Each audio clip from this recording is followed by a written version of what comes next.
So, welcome to this week's podcast episode. I am sharing how you can become a better speaker and communicator. I've got lots of great tips for you from my many, many years of being a speaker as well. So, hope you enjoy. Let's dive in. So, last week we talked about 7 proven ways that you can start to earn more as a speaker. And this week I want to share how you can become a better speaker and communicator. If you follow me on Instagram at Suze Chadwick, then you may have also seen a couple of reels that I did with some tips on how you can be a better speaker too, because we are talking all things speaking and communicating this month on the podcast as well. So let's dive in. I don't know how long this is going to go for because I got a lot for you, but we're going to dive in and we're going to see how we go. The first thing when it comes to being a better speaker and communicator is really knowing your audience. So when you present, one of the key things that I always do when I'm presenting for somebody else is I ask a lot of questions. So because I present mainly to women in business, I will ask the host, if it's not my own event, who the audience is, what stage of business they're at, what do they think some of the main issues that their particular group are facing at the moment, so that I can really hone in on what it is I speak about, because there's so many things I could talk about when it comes to business branding, speaking, building a personal brand. It's really important to know your audience so that when you're presenting, the information is relevant, highly relevant to them as well. And so knowing your audience can really help you to customize the information that you have. Something I do like to do, which is just a little trick that I have sometimes, is I'll actually get a list of everybody that is attending and I'll go and check out their websites. Not all of them, depending on the size of the event, but I might pull out a couple where I think that they're doing really well when it comes to what it is that I talk about. And the reason that I do that is because, number one, I would never say anything that somebody's doing poorly. So I want to highlight some people in the group who are doing really well, which gives everybody a feel good feeling. Secondly, it shows a practical example of what I'm talking about with people in the room. And thirdly, it kind of just brings the community together as well, where I'm like, check out your own community or the people who are in this room who are doing an amazing job. And everybody looks at them and is like, you're awesome. And so once again, it kind of gives a really great brand experience as a speaker, because I'm highlighting people who are in the room and not just like big companies that everybody always talks about. And so if I can do that, then I will do that as well. So really knowing your audience, asking lots of questions, making sure that your content is on point and it's at the level that it needs to be as well.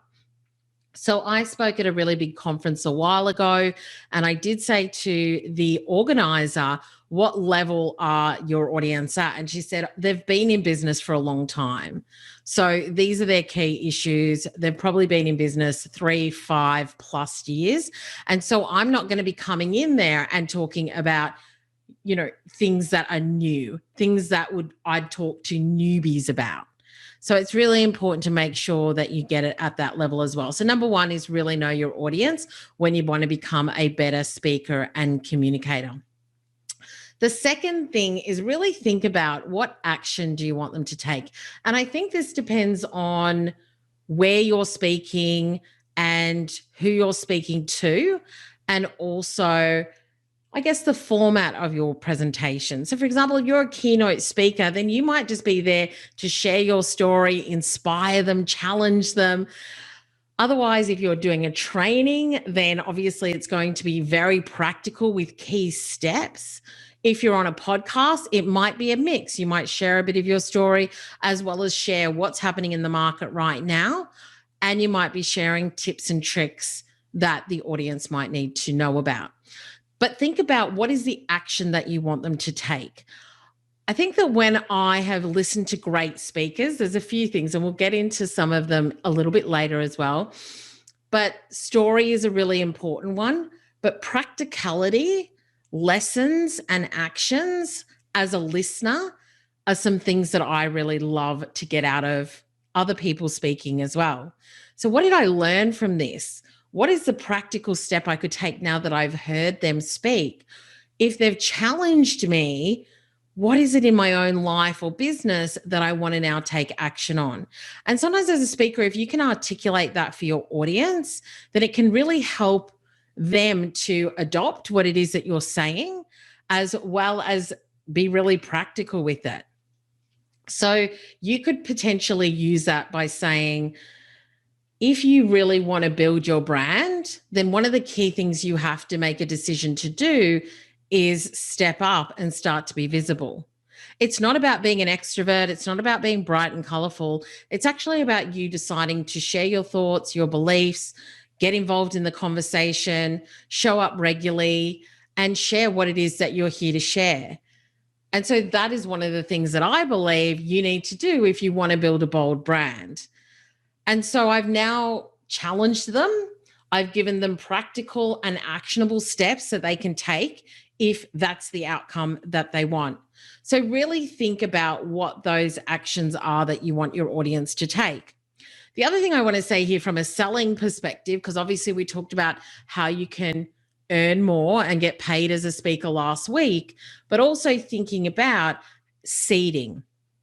And what I mean by that is, when you're sharing what it is that you're speaking about, if you do want to let people know how they can work with you, what you do, what you've done before, then you can also put in case studies so that people can really see it practically in action. Now, you've got to decide whether it's appropriate for where you're speaking and what you're doing, but it is something that I use quite a bit as well. So it demonstrates my expertise, but it also shows how I might have taken someone from point A to point B. And once again, some action steps in there as well. The third thing that I like to say is, in order to become a better public speaker and communicator, just know it's not about you. This is not about you. People get really nervous and they have a lot of fear around public speaking. And most of the time it's because they're focused on themselves.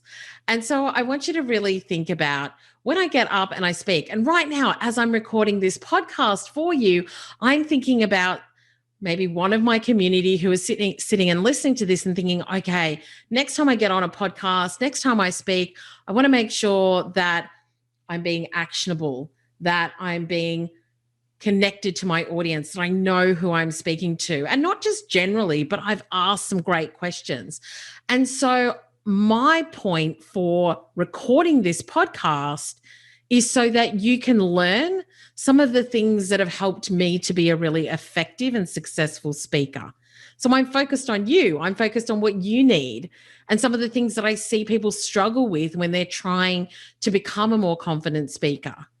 And I also watch people who speak where I think, you're so great and you've got some great content, but if you were able to deliver it in a better way, I think you'd get more traction. You'd be a more successful speaker. Your message would land better so that people could hear it and then apply it. And so that's what I'm focused on.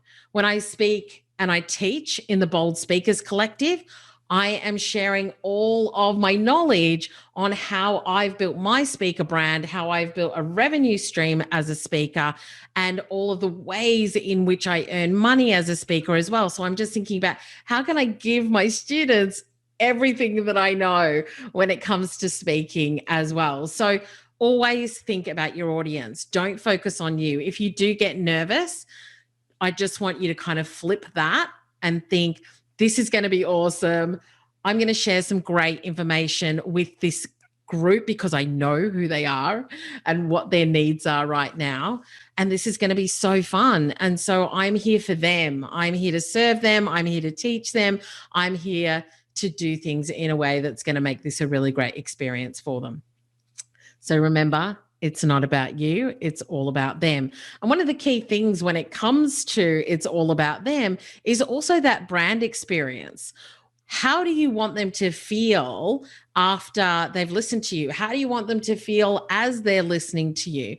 Do you want them to have fun? Do you want it to be engaging? Do you want it to be challenging? Do you want it to be inspirational? Like, how do you want them to feel What is it that you want them to do when you are sharing and communicating with them? And I was sharing with one of my Amplify Mastermind students this morning, actually, where I said to her, I love webinars. I love webinars because I have built it out in a way that makes it really engaging, where it's a two-way conversation for the whole time that I'm in that webinar. And so by doing that, I know that I'm giving the people that are attending a great experience. And I know that I have a really high, like high 90% percentage of people stay on the webinar until the very end. And so I know that it does well. I know that it's engaging. And so I'm always thinking about, how can I make this more fun? How can I make it more engaging? How can I make it better? Was there a section in there that just didn't quite work? Do I need to tweak something? And so I'm always thinking about my audience. Because at the end of the day, I want them to be like, that was amazing. That was so inspiring. That was fun. That was energized. And so always thinking about what you want people to say at the end of working with you, hearing you speak, engaging with you in any way. How do you want them to feel? So really think about that. What's the brand experience that you want those who are listening to you to have as well? The next one is tell great stories. If you followed me at all for any period of time, you'll know that I am in love with Brené Brown and Elizabeth Gilbert. They tell incredible stories. They tell memorable stories, stories that you want to listen to again, stories that you don't forget, stories that come to mind out of the blue sometimes when you need that little bit of inspiration as well. And so telling great stories as a speaker can really help your listeners and your audience to retain more information. So apparently, gotta love a statistic, but apparently people remember what you say 25% more when it's a story. And that's because over the span of history, that's how we've learned where we've come from. That's how we've learned what's happened in the past, is through stories. And so really thinking about how you tell great stories, as well as how you use story to bring your points to life, I think is really important. And so a little trick that I teach and something that you can absolutely do is that on my phone, and I've got in my Google Notes, I have a note around stories. Now, I've done this work before because obviously as a speaker and a speaker coach, this is something I work with clients on. But really saying, what's your thought leadership? What are the key things that you want to talk about, that you want to be known for? And we take a look at a couple of those. Now, hopefully there aren't a huge number of things. There might be sort of like 3 or 4 key things that you want to talk about on a regular basis. Once you know what they are, and let's just take one, for example. So one of my key things that I talk about is speaking. Hello, that's why we're here today. And so I've got lots of different stories about speaking. I've got the story of the first time I spoke, which is when I was on the debate team back in school in year 10. I speak about my debate teacher and how she was incredible. And to this day, you know, so many years later, is still such a impact in my life from what she taught me. You know, when I forgot what I was saying and I was speaking at an HR conference in front of like 1,000 people, and how I managed that. So there's so many stories when I used to debate at state level and I had to deal with some really interesting situations. You know, the experiences that I've had as a speaker when I've spoken at Women in Business and business conferences in general. So there's lots of different stories. And there's also just general stories about, you know, my life and my travels and my family and all of those sorts of things that, depending on what the point is that you're trying to make, you should be able to come up with some sort of story. And it's not about overloading your presentation or what you're talking about with story. It's about using those stories in a way that enhances the experience of the listener, that really drives a point home or that inspires them. So you might have, you know, 2 stories, 3 stories when you're speaking. You're not going to have 100 stories. So really think about what is the point I want to get across and what is the story that could really help me to do that. And I think that it's only by sitting down and crafting those stories and really taking the time to be able to understand why we're telling that story. And also, can I just give you another little tip here? It's how you tell it. So, really perfecting the art of storytelling over time, I think, is such a great skill of a good speaker. And I remember when I was speaking at a business conference, I finished off, and I'll actually, something, I will clip it and I'll put it in the show notes. But I finished off my story talking about when I went to Machu Picchu and how, climbing Machu Picchu, which was a 4-day hike, which I had no idea what we were about to get into, is much like building a business, is that it can feel really hard. And there are times when you're, down in the valleys, and there are times when you're on the mountaintop and you have those moments where you look out over everything that you've created and you think, this is amazing. Like, I can't believe I'm here. But you don't get to those mountaintops without first walking down into those dark valleys where it's just hard. And you've got that big climb ahead of you. And business can really be like that. So I end up sharing that story. And then I talk about the fact when we got to the lost city, I saw something. And I just thought, if I had known about that thing before I started, I probably would have taken the easy option out, which was to take a train. Now, number one, having that story right at the end of my speech or my presentation worked really well because I was able to use an analogy and directly relate it to what I had been speaking to the audience about. The second thing is that it was a bit of a joke at the end. It was the truth, but it was a joke. And so it was a great way to leave the audience laughing and on a high. And then I walked off the stage. So I will cut that video and I will put it in the show notes so that you can see it as well, because that worked really well. So really thinking about timing, and we'll talk about this in a second, but timing and story, I think, is really important as well. Number 5, I think we're up to number 5. The next thing, or the next tip that I want to share, is being relatable but with authority. And this is a really interesting one. You've got to decide how you want to come across. But at the end of the day, I'm going to invite somebody to speak who I think is an authority in their field, who knows more than most people about what it is that they talk about. And maybe they've got a really unique point of view as well. And so how you can be relatable with authority is by combining empathy and authority and expertise as well. What does that mean? It means that I say, I understand you. I've been there before. I've experienced the issue that you're facing now, and I've come through it. And I can guide you. I can give you the systems, the process that will help you to get to where you're wanting to go as well.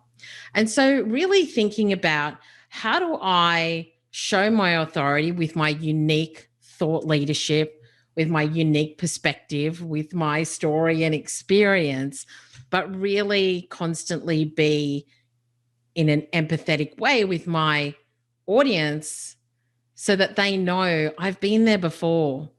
I shared a post on Instagram recently where I was like, flashback to 2015, where I was side hustling. I was in a leadership role, working 4 days a week. I had a 3 and a 5-year-old, and these were all the things that I was doing wrong, and so really sharing that and saying, I've been there. I know what it's like. It's hard, but you have to keep going. You've got to believe in yourself. You've got to know that the journey is long, but that you are fully capable of doing this if you want it. And so standing as the authority when it comes to branding, business, speaking, I'm claiming my space. I'm saying that, yes, that's where I want to be. That's how I want to be seen, but also showing that empathy of, I have been where you are before. I get it. It's hard. and I know what it's like, I think really means that you're so much more relatable to your audience, which means you'll build your business quicker, you'll grow your audience and community faster because they're like, she gets me. She totally understands what's going on. And so I think it's really important as well for you to think about how you are relatable, but from a place of authority as well. And when I say authority, I'm talking about brand authority, not power, but more expertise. I can help you to do whatever it is that you're wanting to do when it comes to what I teach as well. And the last thing that I want to share with you, which is actually really important, and I'm about to update this in the Bold Speakers Collective as well, is really how you present. And so there are a couple of key things that you can really think about when it comes to how you're presenting. They're all the P's. I love an alliteration. And so it's pace, pitch, power, pause, and polish. How good's that? Yeah. So let's talk through these. So pace. Let's talk about pace. Pace is a really big one. How fast or slow you speak matters. It also depends on what you're speaking about. So, for example, if I was just to speak like this and the whole podcast, I would just talk really, really fast and there would be no pauses and I would not stop at any point in time. I would just run one sentence into the other. How enjoyable would that be for you as a listener? I'm guessing not very enjoyable. I know that some people do listen to podcasts on double speed so that they can get through it. But I think it's really important for us to pace ourselves, and for a number of reasons. Number one is that I think that you can speed up and slow down at different times in your presentation or when you're speaking, because it allows for variety. It means that people are kind of with you when you're going a little bit faster. They're thinking when you're going a little bit slower. It feels like there's a flow and there's just a way that you're actually sharing what you're sharing and telling your stories as well. So you've got to really think about your pace. And I think pace is something that you can learn as well the more that you speak. So for example, when I come out on stage, I am coming out like a ball of energy. I'm like, hey, everybody, amazing to be here. I'm super excited to be talking about XYZ today. And then I might engage the audience. If you're somebody who wants to build your personal brand this year and you want to stand out in your market, give me a show of hands or let me know. Does that sound good to you? Give me a yes, give me a no. And so I've got a lot of energy and my pace is definitely up when I'm speaking at the beginning. But for example, when I go into a time of inspiration or challenge, then I might slow down. The other thing that goes with pace is pitch. So once again, when I'm coming out, like a bull in a china shop, then my voice will be up. I'll be louder. I'll be faster. I'll have more power behind my voice. When I'm sharing a story, depending on what that story is, I might just slow down a bit and I might take a moment and I want to bring you into the story with me. I want to create a visual for you. The first time that I spoke when I was on the debate team, it was a rainy Thursday night in Melbourne in a classroom in Ormond. I was in my school uniform and there was a classroom full of parents and students. And there was also an adjudicator and a chairperson, and then my fellow debaters and I was so nervous. And I just thought, what if I'm not good at this? What if I can't respond to the opposition? So when you tell a story, I feel like I need to call scene. I need to call scene on that. But, bringing somebody into the story and slowing down and dropping your voice can really draw them in. When you do it really well, you will be able to hear a pin drop in a room. But when you're teaching, you might get more upbeat. You'll be like, right, so the 3 things that we really want you to do, grab a notepad, grab a pen, let's make this happen. Because you want them to get into action, your pace may need to now rise as well. So really think about how you're doing that and make sure that you're matching the experience, the energy, what it is you want them to do. So when you go slower and lower, you're drawing them in. When you go faster and higher, you're now pushing them into action. So you've really got to think about how you're doing that. So we've talked about pace, which is speed, pitch, which is volume level, power, which is how you're using your voice and projecting. And that's the other thing you really have to learn to do, is that when you're in a bigger room, obviously a lot of times we're mic'd up, but also just being really clear and having that power behind your voice is important as well. And can I just say, for those who are like, I'm not an extrovert, if Elizabeth Gilbert and Brené Brown, who are both introverts, can do it, so can you. So I'm just going to put that little caveat in there. The next thing is around polish too. So when I talk about polish, it's really about how you learn to speak in a way where people love to listen to you. They enjoy the experience. There's a polish about the way that you do it. Maybe you've perfected the pace and the pitch and the power and the pause. Gotta love the P's. But the other thing that comes up when it comes to polish, and once again, I did a Instagram reel on this recently, and I got so many amazing messages and DMs about it, is how do you get rid of the ums and the ahs? And there's a couple of things that you can do, because I know that a lot of people really struggle with this. So the first thing you can do is just become aware of it. And so I shared a couple of things this morning that you can do in order to reduce the ums and the ahs as well. And so what I want you to do is be okay with the pause. Be okay, get comfortable in silence, because it's okay for us to take a breath. It's okay for us to stop and think about what we want to say next. So make sure you get comfortable with the pause. The other thing that I really want you to do is also make sure that you are taking the time just to think and stay calm. Because what happens is that when we get really nervous and we don't take the time to pause and think, is that our blood pressure starts to rise, and it can really affect our ability to think as well. So if you stay calm and you think about what it is you want to say, and then you say it as well. So really think about how you can do that more. And so when it comes to those ums and ahs, just becoming more aware of them, and something you can do, which will probably annoy you no end, is record yourself. So something that I've picked up on, I don't say a lot of ums and ahs, but I do say, especially when I'm in flow, is right, or do you know what I mean? Which is super annoying for me when I listen back to it.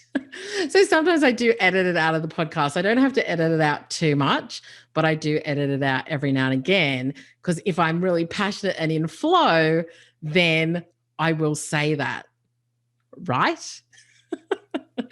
So I think becoming aware of it is really important. And also just stopping at the end of sentences. So even during this podcast, I've been conscious of it, where I'm saying something and then I'll stop at the end of the sentence. What happens is when you are saying ums and ahs, you're filling the space, you're filling the silence, and you haven't allowed your next thought to fully form. And can I say, it'll actually take you longer for your next thought to form if you're making a noise like and ah. So it's actually not a benefit to you. So when we speak, we're like, so when I was going down to the street and I was going to the shop, so the dog, like, he came off the lead, and it was like I just didn't know what to do. I had to go running after him. So that was really annoying. And then I had to, like, it is the most, not annoying, but it's not the most engaging thing to listen to when somebody can't control their ums and ahs. And can I just say, I know that it's a learned thing that you can do. So I think take the time. If you want to become a better speaker and communicator, then make it a priority to try and reduce or minimize or completely eliminate your ums and ahs. It's not going to fully go. I still say and ah every now and again, but the more that I'm conscious of it, especially when I'm presenting, I try and make sure that I don't and ah, because it's not an actual word. It's just a sound that you're making to fill the space. So that is definitely something to really think about as well. So when it comes to presenting, let's just go through that again: your pace, your pitch, your power, your pause, and your polish. So hopefully those have helped you today. You can head over to the show notes, which is always susechadwick.com/ and then pod, POD, and then the number of the episode. So this episode is number 156. Make sure that you go and download my free speaker workbook if you haven't already, which is susechadwick.com/speaker workbook, or you can head to the show notes, which is /pod 156. And you'll see the video as well, because I am trying to video my solo episodes so that I can repurpose that content even more and not just video record my interviews. So let me know if you watched the video, if you enjoyed the video, if you think I should continue to do it, or whether you're like, Suze, we're all good with audio. It's fine. You don't have to do the video. So let me know what you think. If you've got any questions, then also let me know. I'm so passionate about this topic, and I want more women and men as well to feel confident with what they're saying, how they're saying it, the impact that they're having, so that you can become a bold and powerful voice in your industry and change the world. Do whatever it is that you're here to do, or even just speak one-on-one with your clients in a way that you feel confident as well.